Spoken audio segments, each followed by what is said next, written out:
Hello, everyone, and welcome back to the Father Son Packers podcast, your source for Packers news, notes, and analysis. My name is Tommy, and I'm joined, as always, by my co-host, my dad, Matt. Dad, how you doing? I'm doing all right. Here, I'm still on the East Coast, so you have returned to the golden state of California. I got a really janky mic set up, so if you hear a loud crash in the middle of this, you might know why. Yeah, and by average position, I would say we are in Wisconsin. So, it kind of, well, I guess maybe not quite. We're a little bit south. But either way, we are here today to break down the Packers' 30-27 win over the Jacksonville Jaguars in Jacksonville. A messy game, a sloppy game, and a game where the Packers really kind of struggled to get going for large stretches of it. So a bit appropriate, Dad, that we have had some trouble getting our mics set up. But so we're here to break this game down, everything from the offense to the defense to the special teams. Before we do that, though, just wanted to pitch a couple of things. If you are listening to this on a audio platform, please subscribe, or at least think about subscribing, whether that's Spotify, Apple Podcasts, YouTube. We would really appreciate it. We would really appreciate a review, a comment. We just love interacting with everyone from the Packers community. So tell us where we're wrong, tell us where we're right, tell us what you're thinking about the Packers and how they're looking so far this year. But yeah, and then if you like what you're listening to even more, follow us on Twitter at FatherSonPacker. We tweet out whenever we have new episodes, roster moves, injury reports, which we're going to be talking a lot about this week. So keep a close eye on that, and keep a close eye on that with the Father Son Packers podcast. Once again, that's at FatherSonPacker on Packers Twitter. We also, tweet out whenever we see good content from other Packers content creators. It's such a great content space. There's so many great people talking about Green Bay right now. Whether that's, podcast format, video format, there are just so many people making such great Packers content right now out there. And, it's just great to be able to interact with all of it. But Dad, this game, Packers do get the win. They move to 6-2. They're currently second in the North and playing next week for, first in the North. But let's focus on this game for a second. 30-27. It was a messy game. It was a sloppy game. And we're going to be talking all about it. But first, one roster move that I wanted to touch on. Right before we started recording, the Packers sign former first-round pick linebacker Jamin Davis, just a first-round pick a few years ago by the Washington Commanders, and released Chris Russell, and they signed him to the practice squad. Here's a guy, 9.93 relative athletic score, really fast. Really liked him coming out of Kentucky, and a lot of teams did. That's why he was a first-round pick, but has struggled so far in the league, but obviously not the worst player to, take a flyer on. Yeah, he has elite speed, on his RAS card, elite speed, elite jumps, didn't do agilities, but decent size as well. And he's had some good years, especially with run defense, a little less in coverage. So, yeah, I'm happy with this as a flyer. Yeah, couldn't hurt to take a flyer, just a practice squad spot. I did think Chris Russell looked pretty good in preseason when he got a chance to play. So, someone to keep an eye on maybe if the Packers. He was a bit of a sleeper, wasn't he? Yeah, maybe the Packers bring him back at some point, but, I think, Jamin Davis, higher pedigree, better athlete, just someone, worth taking a flyer on for a practice squad spot. But Dad, back to this game, though, our main topic of discussion. I just wanted to, touch on that and get your thoughts on, bringing him in. I know he was someone that both of us liked coming out of the draft. But so Packers win 30-27 on a 24-yard field goal by Brendan McManus as time expires. Like you mentioned, really good job by Chris Brooks. I think you have that written here, to fall down and not go in for the end zone. Would have been his first career touchdown. So, shout out to him for sacrificing for the team. But Packers win 30-27. And let's start with the bad news, though, Dad. A lot of injuries in this one, I think, is the main takeaway, and a lot of players to watch for this coming matchup against the Lions. It seems like we mostly avoided any long-term concerns with that. So just walking through these, Jordan Love is the big one, obviously. Had a groin injury early on in the first quarter and really struggled with it for the rest of the game. They were unable to go under center for pretty much the rest of the game, had to go in shotgun and pistol the whole way, limited mobility, wasn't as able to step into his throws as much, still played, honestly, pretty well. But he eventually was forced to leave the game in the third quarter after tweaking it again. It sounds like per Tom Pelissero that he had an MRI on Monday, and it revealed that it was a groin strain, so no super long-term concerns. He's day-to-day. He might be able to play this weekend, but it's kind of up in the air right now. Let's start off with that one, Dad. Obviously not ideal, but at least no, super long-term negative news there, right? Right. And the other thing to think about this coming game is they have the bye the week after. So yeah, how much does that something to keep an eye on there? Does that make him more or less likely to play? It could That's be true. either. It really could go either way. We want to give him 3 straight weeks off, or he's going to get a week off after this. Yeah. So you could argue yourself into whichever knot you prefer. Exactly. It's a fair argument either way. Beyond that, though, Evan Williams also left this game, and with him left the Packers, any semblance of the Packers playing any defense. He had a hamstring injury. He did not return. Pretty much it was like 2:45 in the second quarter when he went out. Per Aaron Nagler, though, he's expected to play this week, or not expected to play this week. It's not a long-term concern, and it would not be surprising if he's able to play this week. But, if he doesn't, it sounds like they would at least have him back after the bye, which is good because we saw in this game how important the defense is, or how important he is to the defense, rather. So he had a hamstring injury. Jair Alexander had a knee injury at the very end of this game, unfortunately, pretty much on the last defensive play of the game. Rob Domofsky did tweet, though, and update that they did an MRI on his knee, and there was no major concern. So it's going to be, how sore is it this week? How is he feeling this week? Still might not be able to play this week, but at least no long-term concern. And then Josh Jacobs, he got a little dinged up. He was wincing in pain for large stretches of this game. But Bill Huber of Sports Illustrated did report that he's expected to play this week. And then the other one to keep an eye on is Eric Stokes. He came out on the last drive and they put Carrington Valentine in. Someone, I think it was Andy Herman, said that he was like fiddling with his hand and there was something wrong with his hand maybe, but we haven't seen any reports on that and we don't have any injury reports yet. So, Dad, any of those, thoughts on those? I guess we at least, can, say that at least none of those seem to be big long-term, season-long ones based on the news we have so far, but obviously not ideal, for losing them in that game and then also for this coming game possibly. Right. That's the thing with all of them kind of not being long-term. There's still a decent chance that any one of them or more could miss this coming game, which, for the league division lead, and it's at home.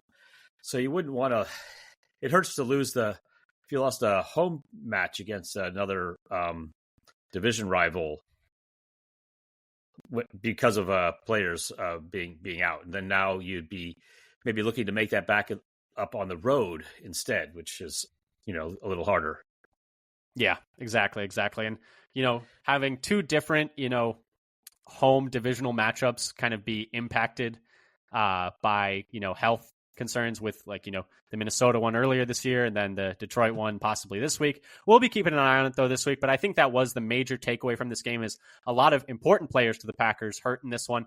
But, thankfully, at least it seems like mostly good news on Monday regarding those injuries. But we will be keeping an eye on those all week, and we'll be talking about them in the pregame. We'll be, keeping up with those on Twitter, once again, at FatherSonPacker. I think that's going to be a lot of important stuff to be looking forward. But figured we should touch on that first because it did impact this game as well, and it's important context for this game, especially for the offense, because I think they got totally thrown off when, they weren't able to do anything under center anymore, and I think it threw off their run game a lot. But, Dad, let's move into this game and let's move into actually talking about what was on the field besides the injuries. Let's start off with our gut check. Dad, how did you feel about this game, immediately coming after it? So just what I was thinking about during the game, it's like, man, I'm glad the Titans gave us their best quarterback in Willis instead of Levis or Rudolph for a 7th rounder. Malik Willis. I mean, what a guy. And yeah, my gut reaction was very similar to yours, but it was just, Brian Gutekunst and the pro scouting department, they deserve a massive round of applause, whether it's, big free agent additions like Xavier McKinney with that massive interception that led to the Packers' first points, massive free agent addition Josh Jacobs, who had a great day running the ball. We'll talk about him later. Malik Willis, getting him for a 7th round pick. You've essentially now traded a 7th round pick for 3 wins. I think you do that any single day of the week. I was just saying, I think you do that any season. Exactly. You do that any season, any time, any day. And then finally, Brandon McManus, back-to-back, game-winning kicks. They saw a problem with the kicking room and they made a move there. And that has, those 4 moves have essentially are the difference between being, 6-2 and, 3-5? 3-5 probably. Yeah. Exactly. And so that's my big takeaway is that, Brian Gutekunst and the pro scouting department were the difference in this game. And obviously the coaching as well, being able to adjust on the fly to, having to switch quarterbacks, having to change everything about your game plan, missing players on both sides of the ball. So, yeah, I would say, first of all, Brian Gutekunst's pro scouting department, and second of all, the coaching, really great job. And obviously the players as well that they brought in. But, yeah, great job by the pro scouting department, identifying players that could help Green Bay now, and they all contributed today. But Dad, let's, as we're talking about that, as we're talking about Jacobs and Malik Willis, let's move on to, our game breakdown. And let's start off with, biggest moment of the game. And that was that 51-yard pass from Malik Willis to Jaden Reed on the game-winning drive to get Green Bay into field goal range, into, not just field goal range, but, chip shot field goal range. It moved their win probability from a 54.3% to an 86.5%. That's a massive swing right there. Let me do that on the fly. That's a 32.2% swing. And that was pretty much, once that play happened, it was like, okay, I think we got this one. Yeah, it went from being basically a 50-50 game almost to the Packers almost had it in the bag. Exactly. Yeah. And it was huge. It was everything. But Dad, we're talking about the offense, and let's talk about what some other people had to say about the offense. What is the coaching staff saying about this one on that side of the ball? Yeah, so I listened to a little bit of LaFleur's comments after the game, and he said the ability to go in there at the end of the game and make a humongous play to Jaden Reed there. So talking about Malik Willis, and also, but regarding that play, got to give our guys a lot of credit. The guys up front blocking for him, Tucker Kraft coming around, winning on a walk-off 2 weeks in a row. And then his comment was, I don't want it to continue to happen that way. I want it to win it outright because it's taken years off of our lives.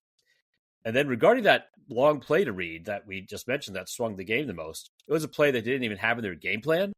He said it was one they thought about and then set aside. But then I think it was Vrabel who saw something that the way their safeties were playing, I think, that suggested they were going to be vulnerable to that play in the game. And they decided to bring it out on the last possession.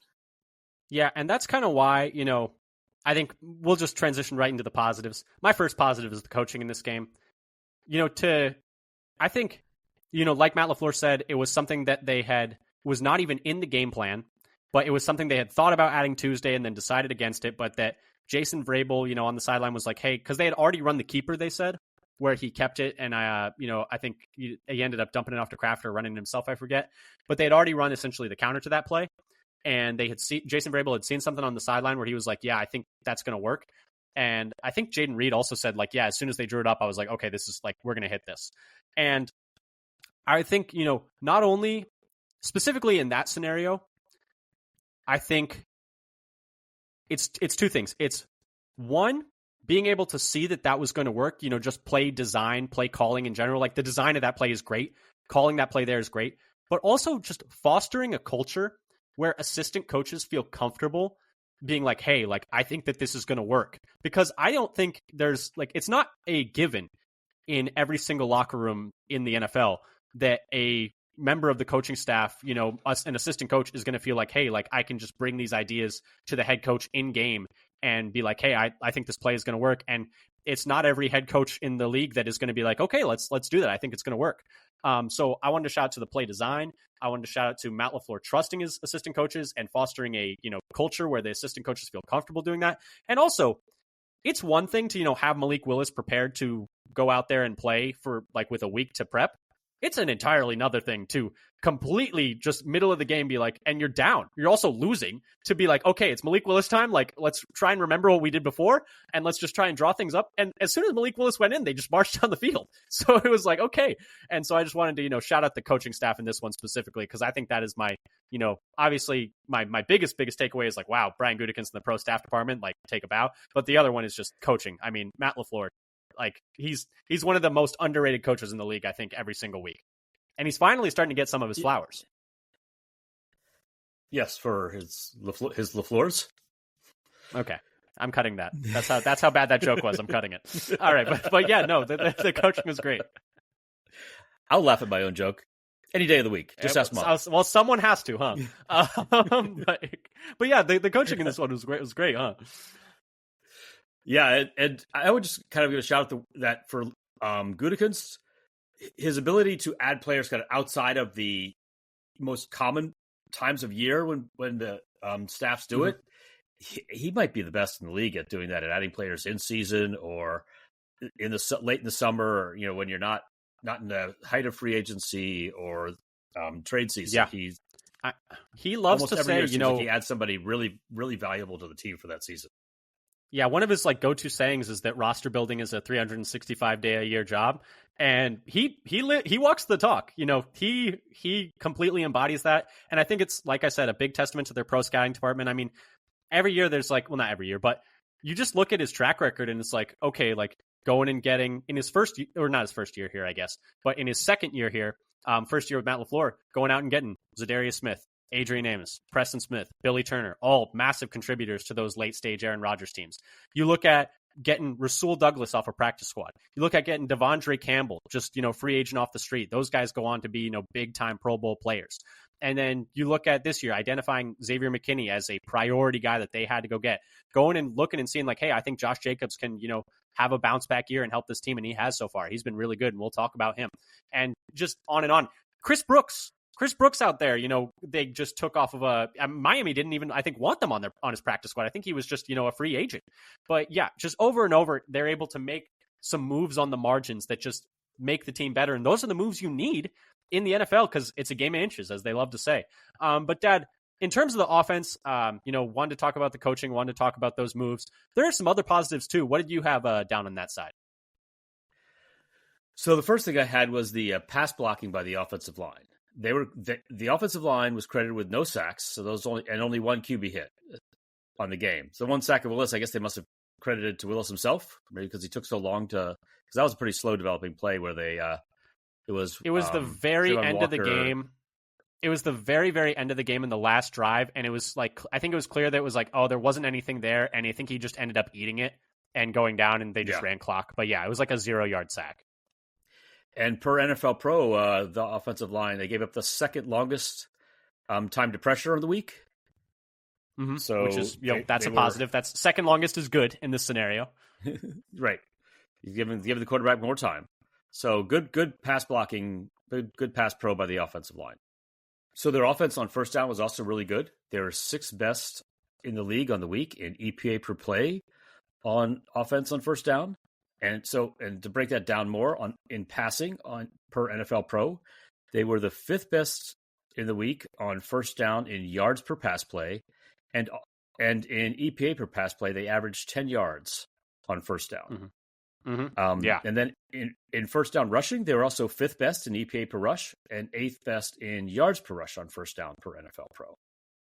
So they were working both halves of the offense on first down. Mm-hmm. Yeah, and that was definitely something and some of the other downs were less successful, but yeah, they were able to stay ahead of the sticks early on first down. that is on my other side of the coin there for some of the other downs. We'll get to the negatives in a second. A positive that I had for the offense is they hit a lot of explosive plays in this one. Whether it's 67-yarder to Kraft, where he just stiff arms a guy for another 30 yards after the catch, which is just sick. And then, you got the 51-yarder to Reed that we already talked about, which was a great play design. You got a 38-yard touchdown run from Jacobs where, I mean, what a freaking jump cut. The fact that he jump cuts and you can see a literal cloud of dirt puff up out of the air because he cut so hard is so cool. It's such a great visual. You got another 29-yarder to Romeo Doubs, which is just an insane throw and catch. The one where it's just like in stride, like in his hands. Fantastic catch down the right sideline. You might remember where even the announcer was like, "Wow, Romeo Doubs, what a catch!" It was really tight coverage. How late in the throw was that ball even visible to him there with the coverage so tight, and yet he plucks it out of the air? And I mean, shout out to Love for putting it right on him. And then, another 20-yard scramble by Malik Willis, which was a big at that point in the game. I think that was the one that actually set up that Josh Jacobs run.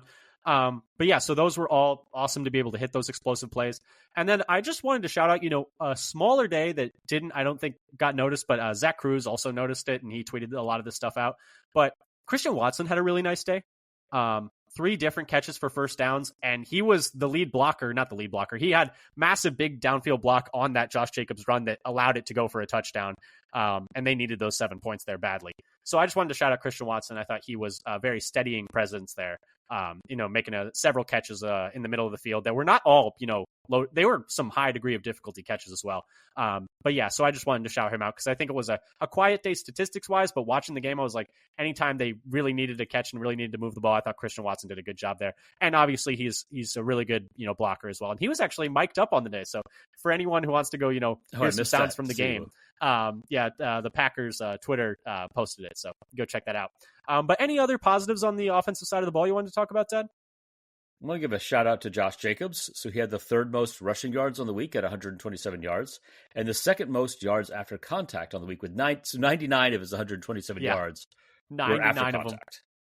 Yeah, I mean, he was fighting for everything because the run blocking we'll talk about was not very good in this game. The run blocking was pretty poor, actually. That's why when you initially put blocking as a positive, I made a point to go in there and be like, sure. Pass blocking, yes. Run blocking was a bit of an adventure. But yeah, he created a lot of that for himself. He had one of like the most impressive 7-yard runs I've ever seen in my life, where he just breaks like 5 straight tackles that would have been like a 2-yard loss and ends up, keeping them ahead of the sticks. And he was doing that all day. That big 38-yard run was so huge at that point in the game.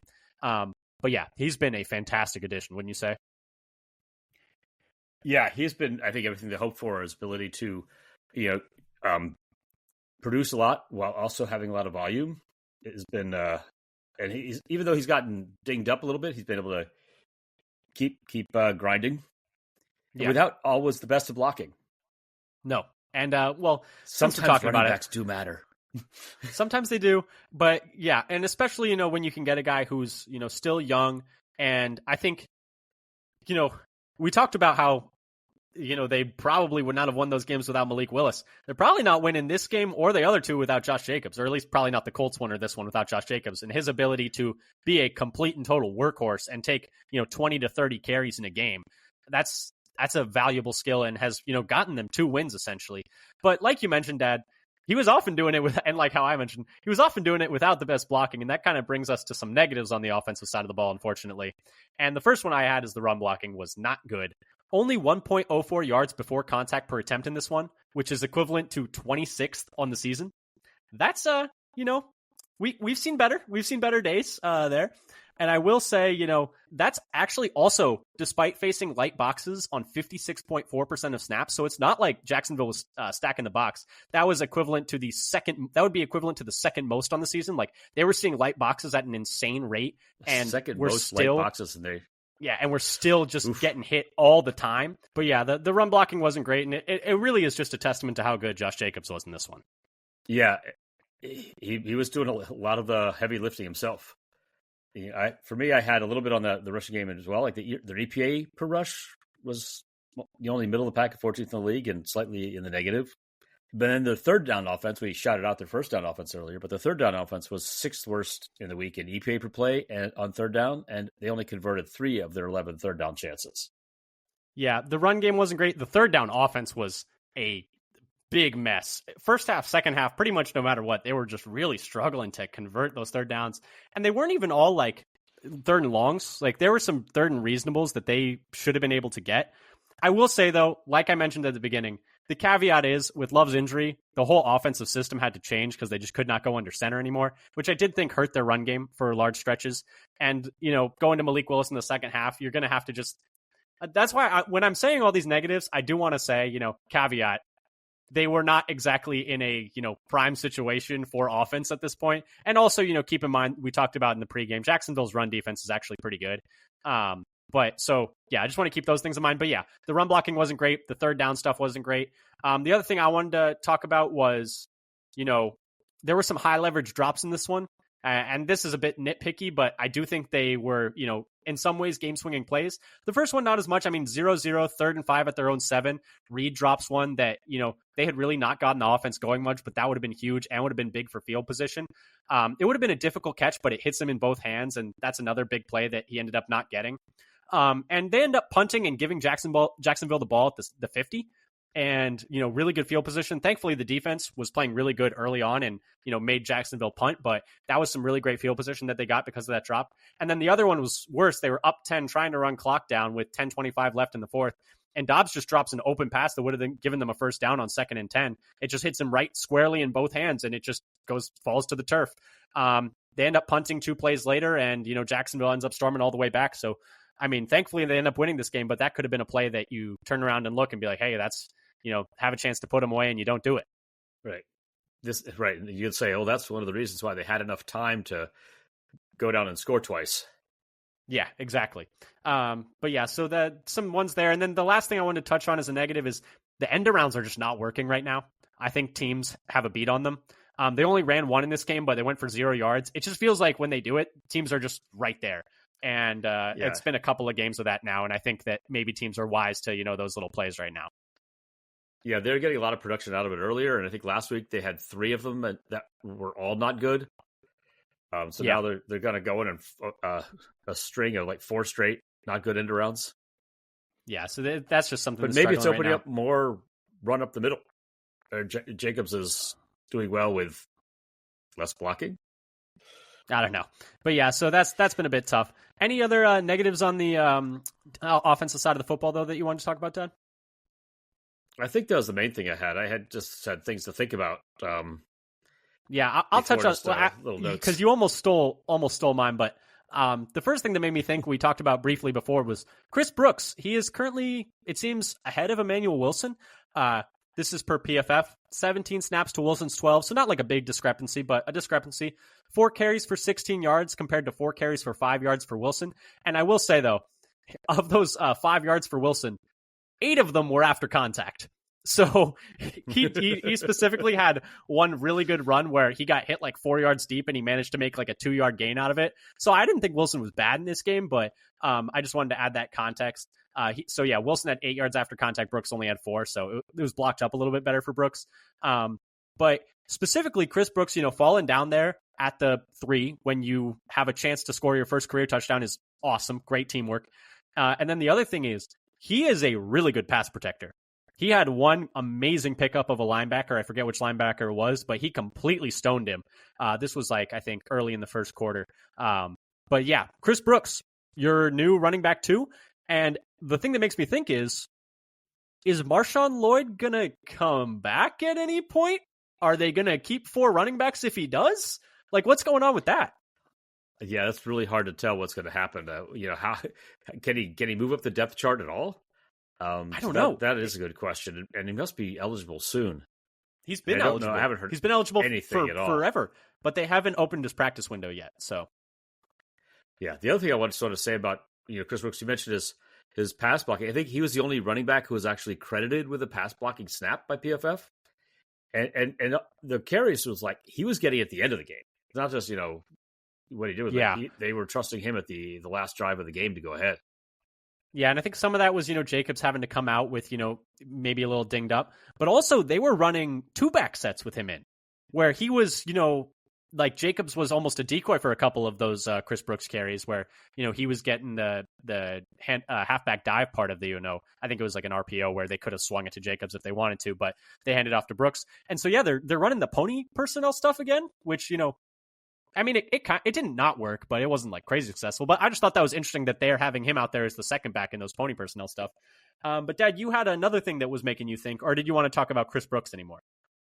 No, I think that was all I had on Chris Brooks. I want to mention Jordan Morgan was, increased his snap count compared to last week, where he's up over 20 snaps a game again, and he gave up no pressures and had the best pass blocking grade on the entire team for the week per PFF's grading system.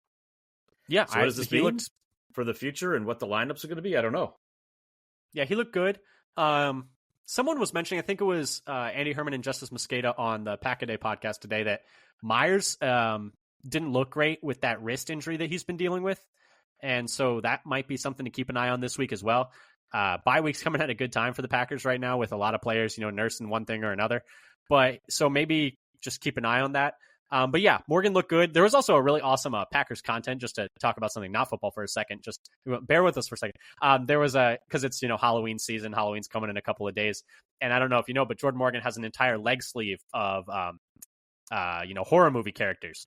And so they were having the Packers social group, they were having him go through his tattoos, which I thought was pretty cool. He was like, oh yeah, we got Freddy Krueger right here. We got, Texas Chainsaw Massacre right here. We got The Grudge right here. And he's like going through every single one of them. I thought it was kind of a fun little piece of Packers content from him since we mentioned Morgan. But yeah, he looked good. I'd love to see him still keep rotating in. And the best thing I can say about him is I really didn't notice him. And so that's, always a positive when you're talking about offensive linemen. What you like for especially in linemen. Pass protection. Exactly. But Dad, anything else on the offense that you wanted to touch on? I do think, Love threw that interception, and I saw some people online, having freaking out about it. And I'm like, okay, he's playing on a bad leg, and he's playing pretty well, honestly, on a bad leg. I know it's like not a very good defense he's going against in terms of pass defense. But, I think that pick is just one of those ones where he saw man coverage. I don't think he didn't quite get as much on it as he thought he could with, that groin injury that was bothering him. And I'm just willing to give some accident forgiveness for a guy who's trying to tough it through an injury. And, props to him for trying to gut through it because he was clearly not 100%. I mean, he was hopping around out there. He was certain. Maybe he was trying to, throw balls on the run with a groin injury already. Exactly. And I was thinking, maybe even, maybe should have came out even earlier. I don't know. But yeah, so let's move over to the defensive side of the football, though, Dad. We've already spent quite a bit of time on offense. What are the Packers coaching staff saying about that side of the ball? So what LaFleur said kind of as a overall statement was that sequence where we had the sack, fumble and recovery of the 5-yard line and our ability to go in and score, you could argue that was the difference in the game. Yeah. Yeah. I think 100%. I mean, what a massive play. Everyone's going to be like, what a massive play from Edgerrin Cooper, which obviously it was. But what a massive play from Devontae Wyatt to absolutely truck the Jaguars offensive lineman out of this world and just follow the ball. I mean, you know what it made me think of the way he's running through everybody to get to that ball? What? Do you know the scene from Seinfeld where there's a fire alarm for everybody and Costanza just charges through every man, woman, and child in the room to get to the door? No, I have not seen. I haven't seen that much Seinfeld, just bits and pieces. But no, yeah, he. I mean, what a heads up play, and because most people, I mean, just what they say, just wanting it more. But no, yeah, it's a great play from Wyatt. It's a great play from Cooper, and it's the difference in the game, really, because they lose the game without it. And I mean, who knows what happens if they don't score there? Maybe they tighten up more. But the defense was not getting stops. So let's talk about the defense a little bit, Dad. And we like to end with the good, so let's start with the bad on the defensive side of the ball. And I'm going to start with the pass rush because I think it's really. It's the main problem right now, I would say, with the defense. And it's not great. So right now in this game, they really struggled to get home again. Just a 23.5% pressure rate in this game. For a team over the season, the lowest on the year is the Falcons with a 25.9% pressure rate. So it's lower than the worst team on the year. So that's kind of all you need to know about that. Only 1 sack on the game. I will, though, give a few caveats. The Jaguars threw the ball really fast, and Lawrence just does in general. Only 2.64 seconds to throw, which is in this game, which is the equivalent of the 5th fastest on the year. Very similar to Lawrence's season-long 2.66 seconds. So he just throws the ball fast in general, which does make it hard to get pressures. And because of that, Lawrence is just not pressured much in general.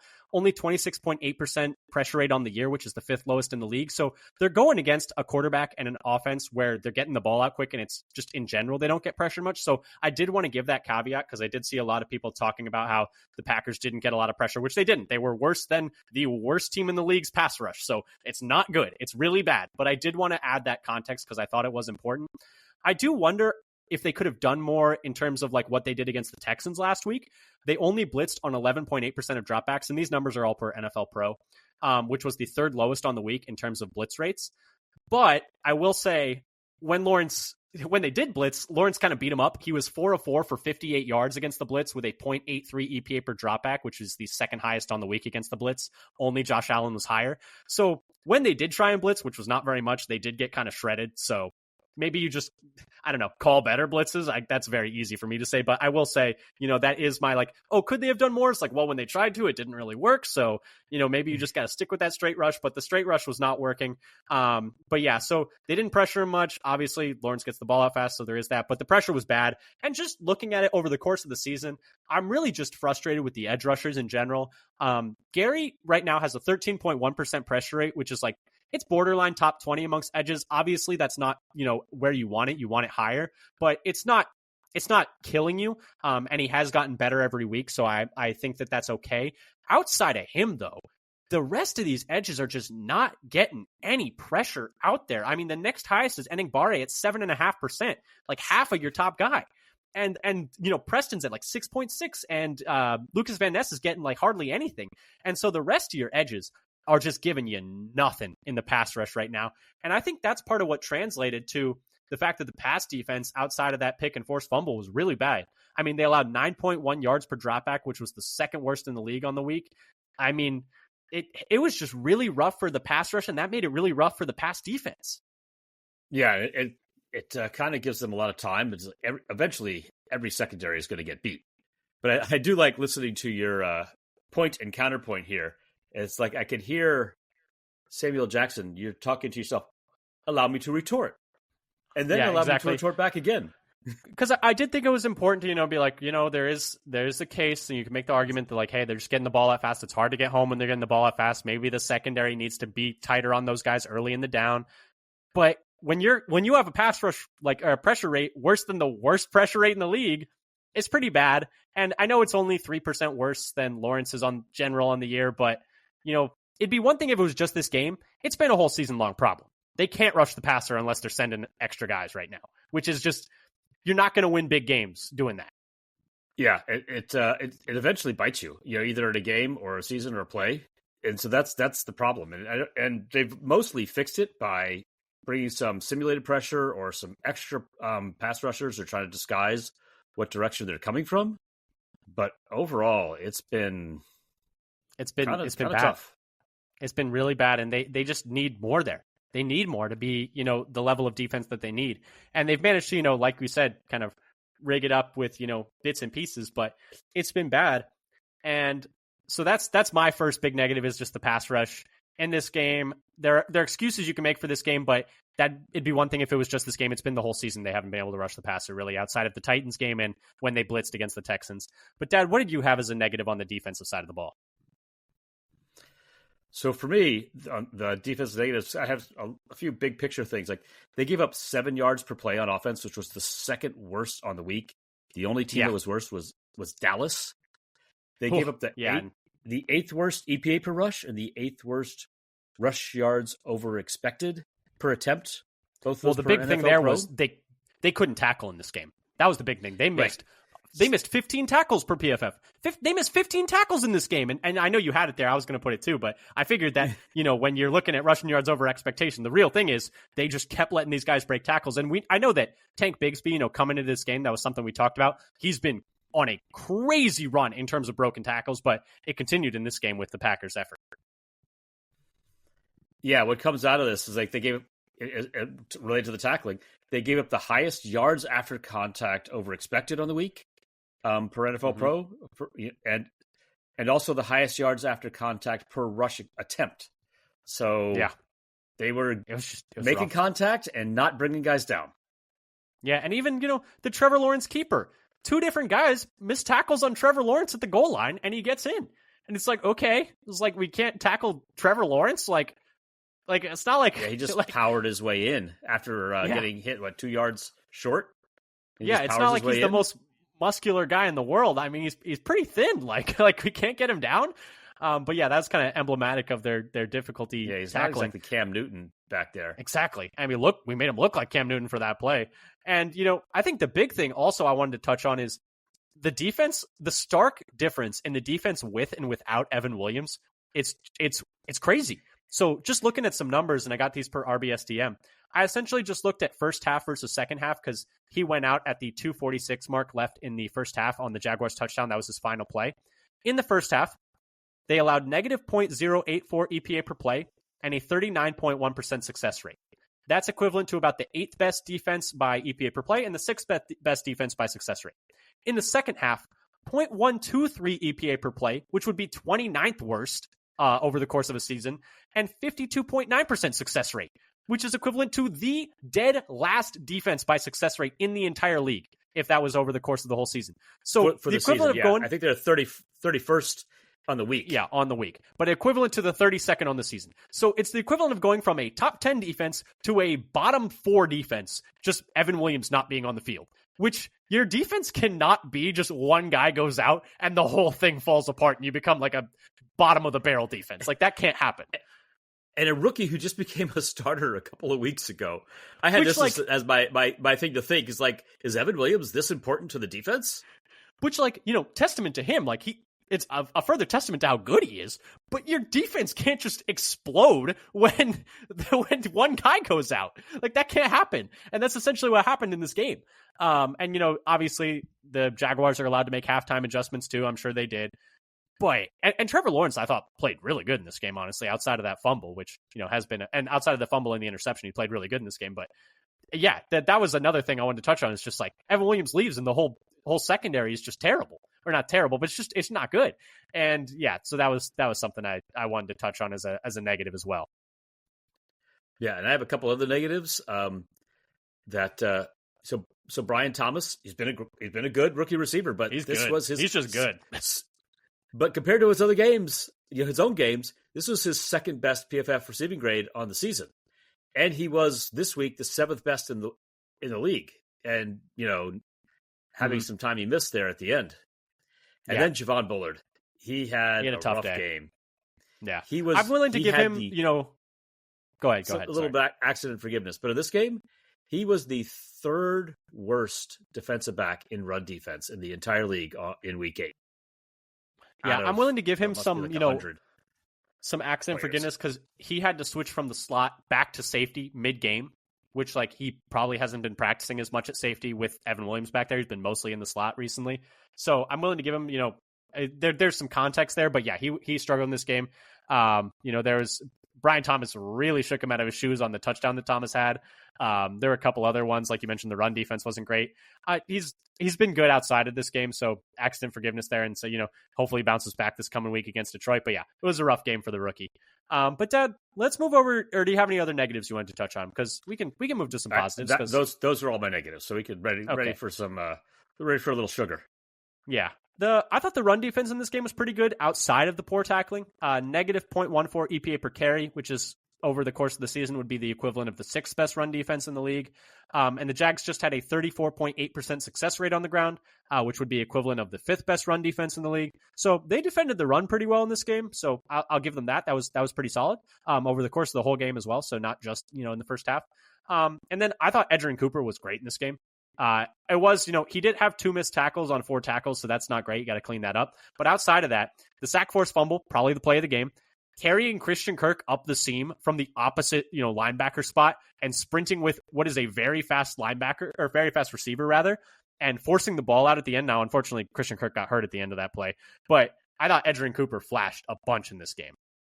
Yeah, and I had a few notes that I realized I was stealing from you. If you want to add on to the Edgerrin Cooper shout out. Yeah, go ahead.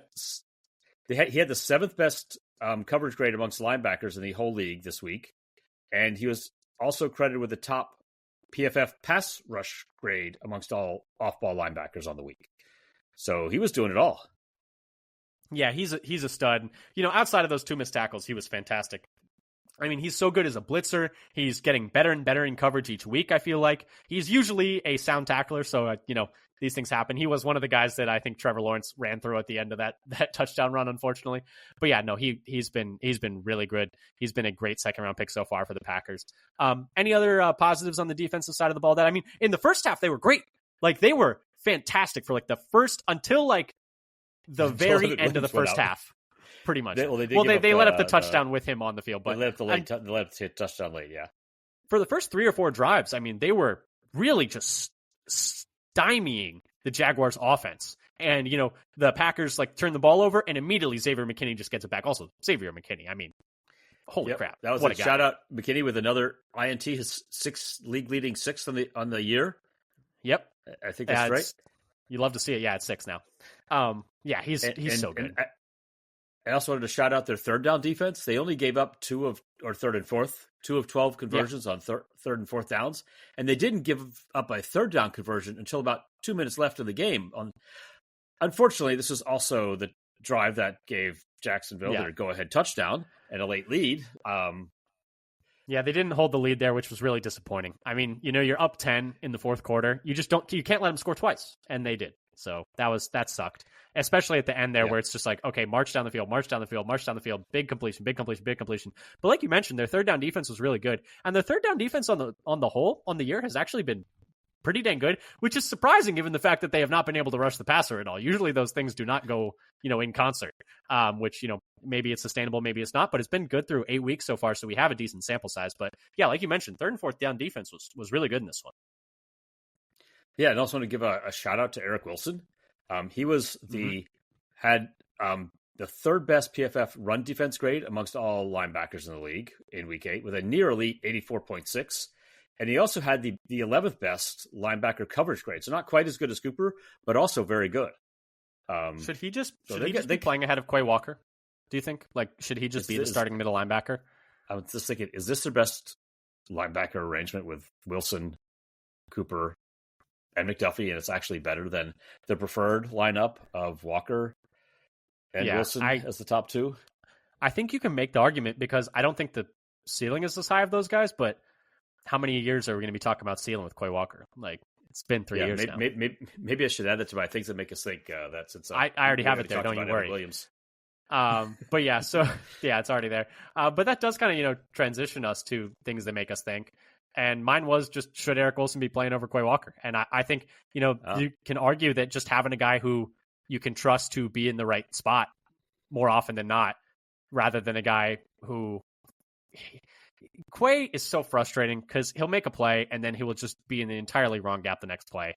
And it's just the high variance style play or take a bad angle or get stiff armed into oblivion by Jonathan Taylor, which is obviously also not ideal, which it's Jonathan Taylor. So fair enough. But I don't know. That's just something that's making me think, and I don't have an answer to that, but it's something I'm keeping an eye on. But Dad, anything else on defense? Because we're getting a little long here. But I think maybe we should transition over to special teams and wrap these thing up. Yeah, and this week, I think on special teams, we don't have too much to complain about. But don't worry. This was actually, I'll find it something. doesn't mean there's nothing. But this week was Green Bay's best special teams weekly grade from PFF on the year, despite getting pinned repeatedly by the Jacksonville punter, who just went bonkers with a 59.6 yards per punt average. You're burying the lead. He hit a 74-yard punt inside our 2. That's insane. I've never seen anything like that. I literally screamed. I was like, you have to be kidding me. We just got pinned inside our 2 by a 74-yard punt. Like, that's insane. I've never seen anything like that. I will say for the special teams, not a great day for Danny Whalen. Not a great day at all for Danny Whalen. It was a pretty poor performance. Looking at his punts, the first one from the Green Bay 46 to the Jacksonville 17, 37-yard net. Not good. I'm including the returns in this one. So a 37-yard net. Like, yeah, you get inside the 20, but you're kicking from your own 46. I would hope you would get inside the 20. Let's try and pin him a little bit deeper. Next punt like that is when you argue for just going for it. Just going for it. Next punt from the Green Bay 7 to the 50, a 43-yard punt. That's not good. That's not good at all. He had a good punt on the next one from the Green Bay 40 to the Jacksonville 7. So that was good. That was a 53-yard net. But then you have another one from the Green Bay 43 to the Jacksonville 20. You barely hit it, go 37 yards net. And then he had one more good one where he kicked it inside, and they returned it a little bit to the Jacksonville 13 from the Green Bay 33. So that was a 54-yard net. So that was good. But overall, 2 good punts and 3 really poor ones in this one, where you're just giving him good field position. He's been so great for the other 7 weeks of the year that I'm not worried about it. But I just thought not a great day for him. Yeah, probably his worst game of the year. And the unusual situation of we were getting a massive loss in net punting with the other team. Yeah. We did not win the field position battle in this one. That's for certain. And I will say, I was not nervous about the kick for the 24-yarder, but I was nervous about the snap. And Matt Orzik did, snap it pretty well. So, thumbs up there. Anything else on special teams? Go ahead. Oh, I was just say I was looking at least one of those kicks. I was looking specifically at the snaps, like, ooh, that's right on target. Nice. Yeah. It's a shame we have to watch it that closely, but here we are. But Dad, let's wrap things up here. He admitted he's watching those that closely too. Well, I would hope he is. He's the head coach of the team. Well, I think when he says that was the only thing I was looking at was the snap. Fair enough. But okay, let's wrap things up here, Dad. Who's your player of the game? I put in Josh Jacobs, though I was tempted. Maybe you've picked the other guy I was tempted to pick. Well, who's your player of the game? I was between 2 players I had a lot of trouble picking. I was between Edgerrin Cooper on defensive side of the ball, but I didn't quite want to put him because it wasn't a perfect game. He had a good game, but not a perfect game with those 2 missed tackles. I think I gotta go with Malik Willis. Malik Willis? I feel like I have to go with Malik Willis. I'm going with Josh Jacobs or Malik Willis. I mean, he just keeps saving us. Like, he just keeps coming in and saving our bacon. Like, every single time. Malik Willis. You might OB Malik Willis. He might. Really hope. I've been saying I don't even know if it's crazy stuff. I'm like, this is the best backup quarterback in the league. And he might be. He certainly played like it. He has his rating this week was 152. I think he leads the league in passer rating. I think I saw that stat. I don't remember where I saw it, but I'm pretty sure he has the best passer rating in the league. No, yeah. I mean, shout out Malik Willis once again, because it's like I said before when I was mentioning the coaching staff, but also for Malik Willis. It's one thing to, have a week to prepare and come in and like run an offense like competently. It's entirely another thing to be like, oh, Malik, it's the third quarter. It's time. We're down. Like all of the momentum is with the other team. Go out there and make us proud. And boy, oh boy, did Malik Willis make us proud in this one. But Dad, anything else you wanted to touch on for Green Bay in this one, or should we wrap this thing up? Yeah, I mean, the main thing is that, we definitely didn't talk enough Malik Willis yet. And no, so let's getting a little shout out here at the end. Yeah, I mean, what a guy. A 7th round pick, a guy who, we talked about it before when he went 2-0 as, the starter. This was kind of his last chance. And I think he's earned another shot at being a starter somewhere, in my opinion. And he's still under contract with Green Bay next year too. Yeah, lining up out the door to, give Malik Willis, a shot next year or in 2 years, I guess, when he's a free agent. Yeah, I mean, and people were scoffing at the idea that Malik Willis would be the backup quarterback for the Packers. There were people making fun of Green Bay. And I know you and I were nervous because, I mean, I can't say I wasn't making fun of Green Bay, but I was like, I don't know about this. Like, he takes a lot of sacks. He's really turned the ball over. He's never had more than 100 yards passing. And once again, I think moral of the entire game, shout out to Brian Gutekunst in the pro personnel department. Shout out to the coaching staff for identifying players that, other teams were low on that they thought could help the team. And boy, oh boy, have they. And none more than, none a better example than Malik Willis, who was, beat out by Will Levis and Mason Rudolph and he was going to be cut. Like, he was traded for a 7th round pick, but they were not going to keep him. So, I mean, just, and shout out to him, they got for nothing. Exactly. And shout out to him, this was his last chance. There was a lot of pressure on him. And the first time he played, he'd been on the team for 2 weeks. So that's one thing. And then, coming into this one, he, gets them a couple of different scores that ends up winning them the game. And, it's just, you can't say enough about Malik Willis. And where would this team be without him? I mean, they would be 3-5, 4-4, maybe. Probably. If they're lucky. Like, yeah. So on the season, looking at his EPA and per play and completion percentage over expected for, so reducing the minimum play so he'd qualify. He's number 2 in the entire league in EPA plus CPOE composite score according to RBSTM. Who's won? Taysom Hill. Okay, yeah, fair enough. I saw someone suggesting that they use him in a Taysom Hill-esque manner.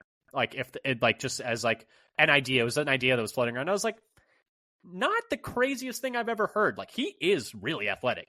But I think, I would like to see, I think he has totally, over the course of the past few weeks earned somewhere down the line another shot at being a starter, because I don't think he got a fair shake with the Titans. It seemed like, there was a disconnect between the front office and the coaching staff there, where the front office was high on him, but the coaching staff wanted nothing to do with him. And I don't think he ever really got a fair shot. And I think he's proven that he deserves another chance as a starter in the league someday. But yeah, can't say enough about what he's shown, what the coaching staff has done in terms of, preparing him and setting him up as well. I think, you have to give some credit to them as well. And once again, the front office for identifying him and other players that they thought could help the team that the rest of the league was maybe a little bit lower on. And boy, oh boy, has it made a difference. But anyway, this has been the Father Son Packers podcast, breaking down the Packers 30-27 win over the Jacksonville Jaguars. Packers moved to 6-2, second in the NFC North rather. Going into a Week 9 matchup against the Detroit Lions in Lambeau, be an important one to keep an eye on the injury report for this one. We don't know what Jordan Love's status is going to be. We don't know what Evan Williams or Jair Alexander or Josh Jacobs or Eric Stokes' statuses are going to be. So we're going to have to keep an eye on that one. Once again, check out at Father Son Packer on Twitter. We'll be keeping an eye on the injury report, roster moves, et cetera, letting you know when new episodes are out. And we'll be recording an episode previewing this big-time divisional matchup. Winner of this game is going to be first in the North, going forward. So that's going to be huge. But anyway, thanks again, once again for listening. Please subscribe, whether that's Spotify, Apple Podcasts, YouTube, or all three. And until next time, go Pack Go. Go Pack Go.